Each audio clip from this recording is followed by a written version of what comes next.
Hello guys, what's up? How are you all? So here I am back with a wonderful session on glands and enzymes of digestive system and their working.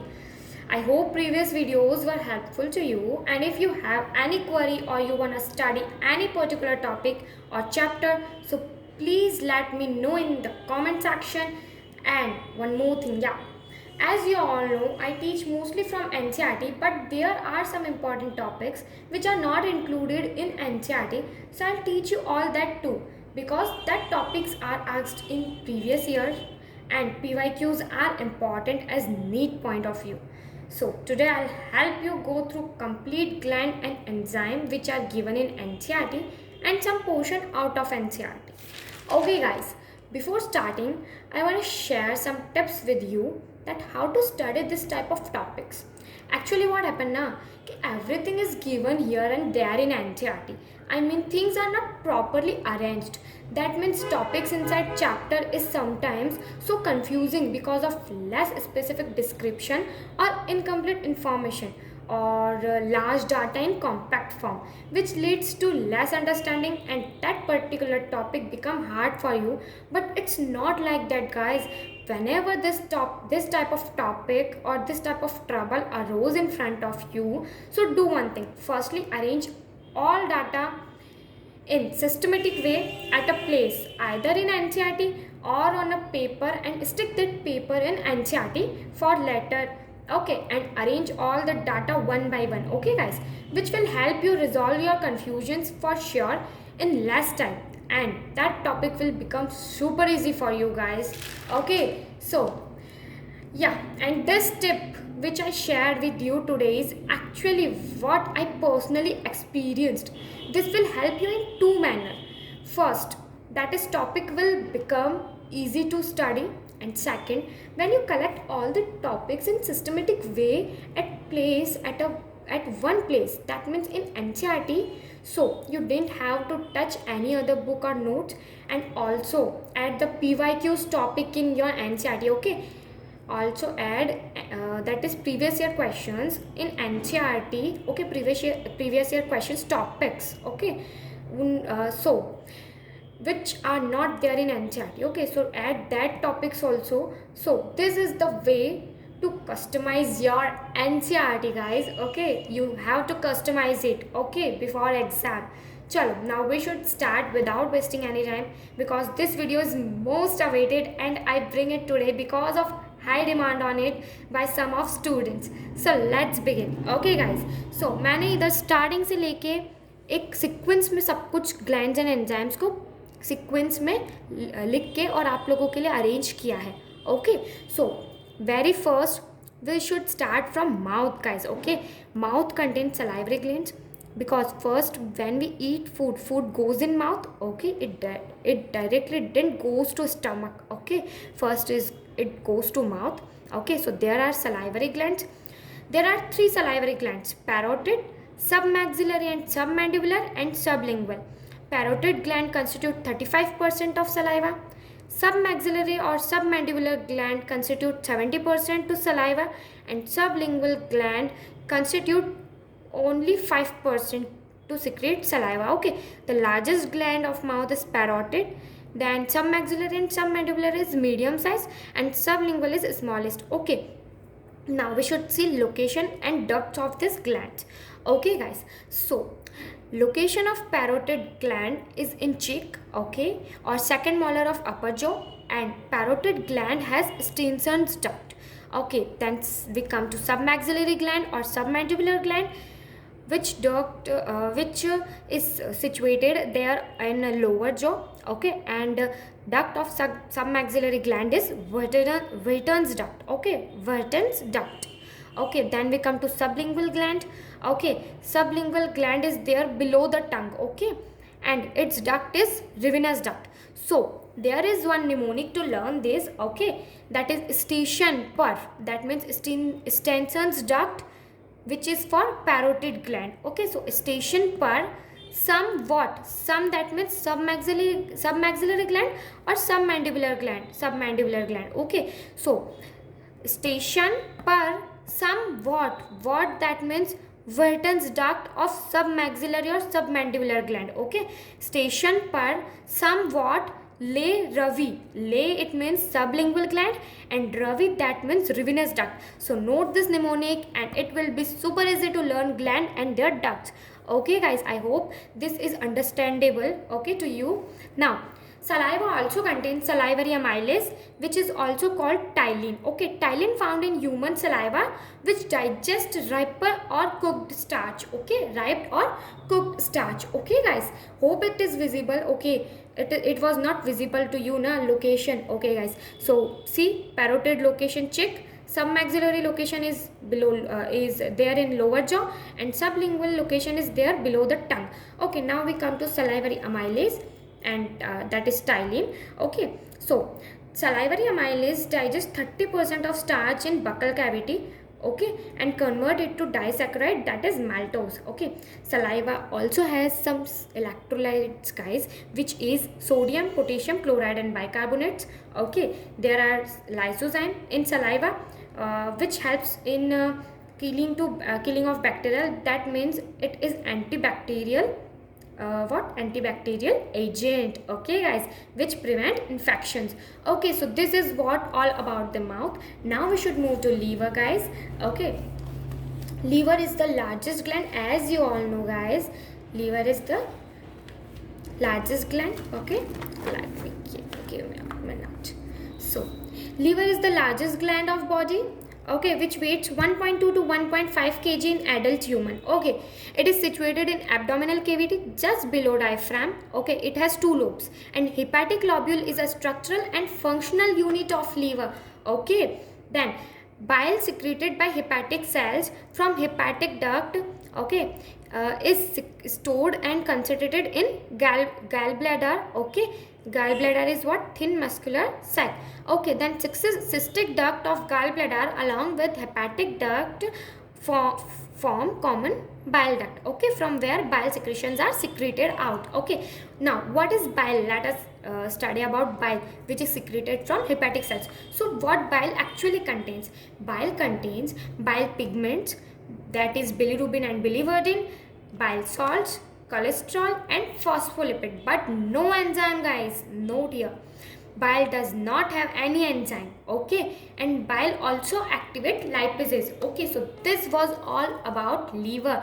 There is nothing more than this about liver in digestive system. Okay guys, now we should move to pancreas.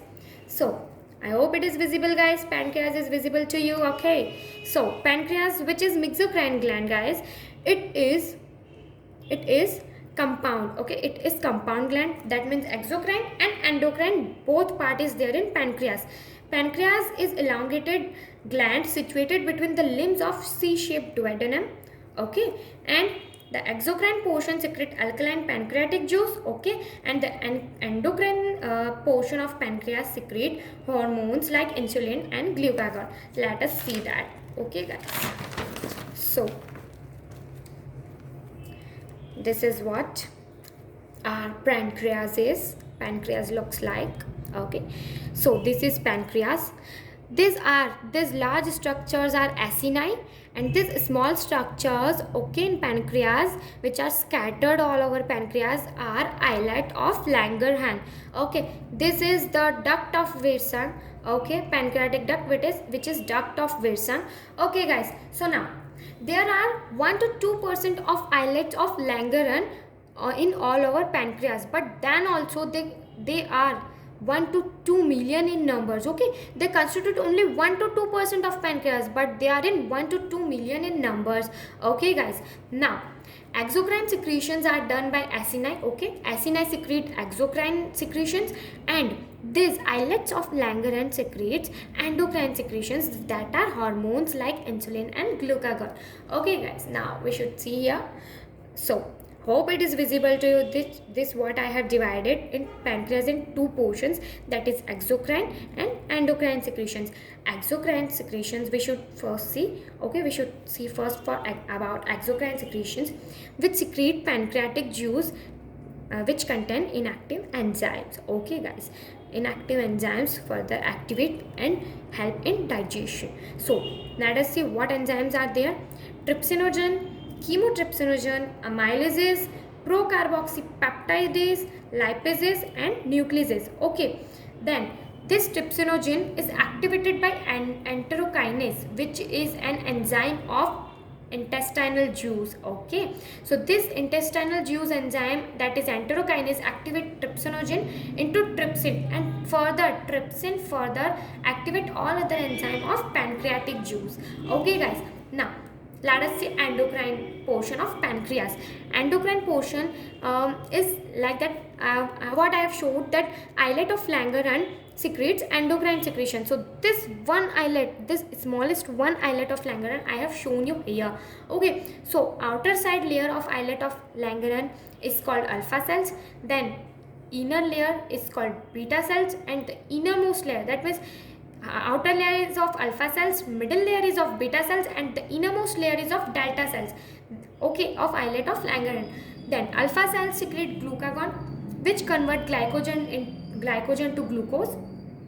Beta cells secrete insulin, which convert glucose to glycogen, and delta cells secrete somatostatin, which retard this alpha cells activity and beta cells activity, that stop glucagon and insulin's activity. Okay, so this is what all about the pancreas. I hope it would be easy to learn. Okay, now stomach. Let's come to stomach. We had complete mouth, liver and pancreas. Now it is time to complete stomach. Okay, so mucosa of stomach has gastric glands. Gastric glands have three major type of cells. Firstly, goblet cells, second peptic or chief cell. Hope it is visible guys. Okay, first goblet cells, second peptic or chief cells, okay, and third parietal or oxyntic cell. Okay, so what does this three cell do? Let us see. Goblet cell secrete mucus to protect stomach epithelium. Okay, stomach epithelium protect करता है goblet cells का secretion, that is mucus. Okay, to from acidic pH. Okay, secrete goblet cell secrete mucus to protect stomach epithelium from acidic pH. Now peptic and chief cells secrete proenzyme pepsinogen and also secrete prorenin in infants. Okay guys, now come to parietal or oxyntic cells. Okay, parietal and oxyntic cells secrete HCl, which kills pathogen in food, and activate proenzyme pepsinogen to activate enzyme pepsin. Okay, to active enzyme pepsin. Okay, HCl convert pepsinogen to active enzyme pepsin. Okay guys, now parietal cell also secrete Casein's intrinsic factor for absorption of vitamin B12, and RBC maturation is also done by vitamin B12 okay, absorption of vitamin B12 and also RBC maturation is done by it. Okay guys, so now a small amount of lipases are also secreted by gastric glands. Okay, a small amount of lipases are also secreted by gastric glands. Okay, now let's come to small intestine guys. Hope it is visible. Okay, lower notebook. Okay, lower side of notebook. So small intestine. Goblet cells of mucosa secrete mucus for protection of intestine, okay, from acidic pH of food which has come from stomach to intestine. Okay, now brush border cells of mucosa plus goblet cells of intestine secrete intestinal juice, that is called succus entericus. Okay, or succus entericus, whatever you say it, succus entericus or succus entericus. Okay guys, so it is what intestinal juice contributed by brush bordered cells and goblet cells. What does intestinal juice contain? Enterokinase, okay, which activate, I have told you previous, which activate enzyme of pancreatic juice, that is trypsinogen. Okay, also intestinal juice contain, that is succus entericus, contain disaccharidases, that is called maltase, lipases, dipeptidases and nucleosidases. Okay guys, now this is what all about the small intestine. Now pepsin, I want to share you one thing. Pepsin is proteolytic enzyme of stomach and renin is proteolytic enzyme found in gastric juice. Okay guys, now let us see working of enzymes. Okay, so starch, when we eat food, so starch firstly goes to mouth, so there is salivary amylase which convert starch to maltose, that is disaccharide. Now food come from mouth to stomach, so there is protein, okay, in food. So protein is digested by pepsin, which convert protein to proteases and peptones. Now wait here guys, okay, in NCERT this reaction is actually not given, only it is written in words that pepsin converts protein into proteases and peptones. So now I will tell you actual work of pepsin and renin. So, okay, so its actual work is milk protein digestion in adults and in infants. Okay, milk protein, that is casein. Okay, renin or chymotrypsin, okay, chymotrypsin or chymotrypsin, whatever you read it. Okay, renin in infants and chymotrypsin in adults convert casein to paracasein. Okay guys, then this paracasein is added to calcium and it becomes calcium paracasinate. Then calcium paracasein and calcium paracasein, we add pepsin, okay, in infants pepsin, or in adults trypsin. Okay, pepsin or trypsin convert paracasein to peptones and proteases. So how protein is converted to peptones or proteases is whatever this reaction I have shown you here is actually that. Okay guys, so renin and pepsin in infants digest protein from casein to peptones and proteases, but in adults renin is not present guys. Okay, renin is only there in infants. So in adults chymotrypsin and trypsin work in protein digestion. Okay guys, now let us see action of enzymes present in pancreatic juice on carbohydrate, fat and protein of chyme reaching the intestine. Okay, now what is the chyme?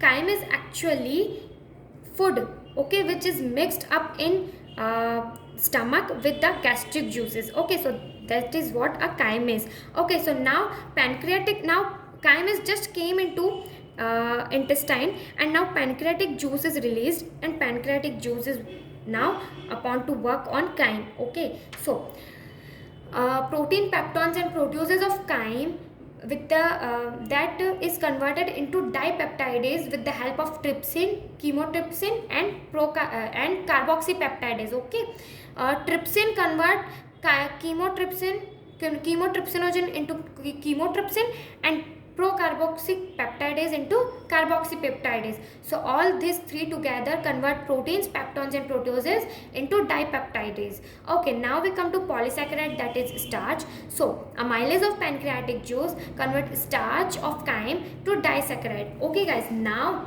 this fats of chyme are converted to diglycerides and monoglycerides with the help of lipase of pancreatic juice, and nucleic acid are converted into nucleotides and nucleosides with the help of nucleases of pancreatic juice. Okay, now the enzyme in succus entericus, that means intestinal juice will act on these end products. Okay, monoglycerides, nucleosides, dipeptidases, disaccharide. Okay, so that will this end products, okay, will convert into simple absorbable forms by the action of intestinal juice, that is succus entericus. Okay, so these final steps will occur very close to mucosal epithelial cells of the intestine. Okay, these final reactions will occur very close to the mucosal epithelial cells. Okay, so dipeptides will convert into amino acid with the help of dipeptidase enzyme of intestinal juice. Maltose will convert into glucose and glucose plus glucose with the help of maltase. Lactose will convert into glucose and galactose with the help of lactase. Sucrose will convert into glucose and fructose with the help of sucrase.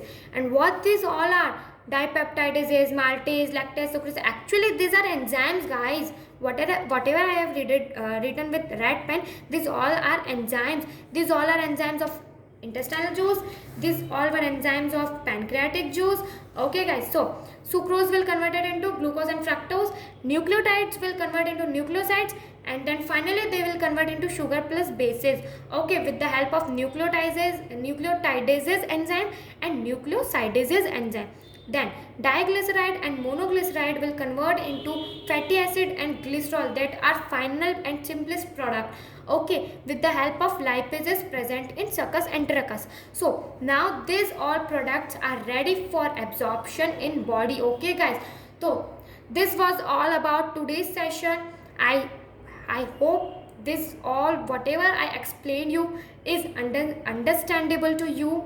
I hope it would be easy to understand whatever I have made a sequence from mouth, liver, pancreas, then stomach, then finally I have told you about working of enzymes. So read it or study it with this sequence only, so it would be really easy to study. And I hope there is no query would left there, or if yet any queries left even after this session, so please let me know in the comment section guys. Okay, now wait for next video. तब तक के लिए take care guys, bye bye.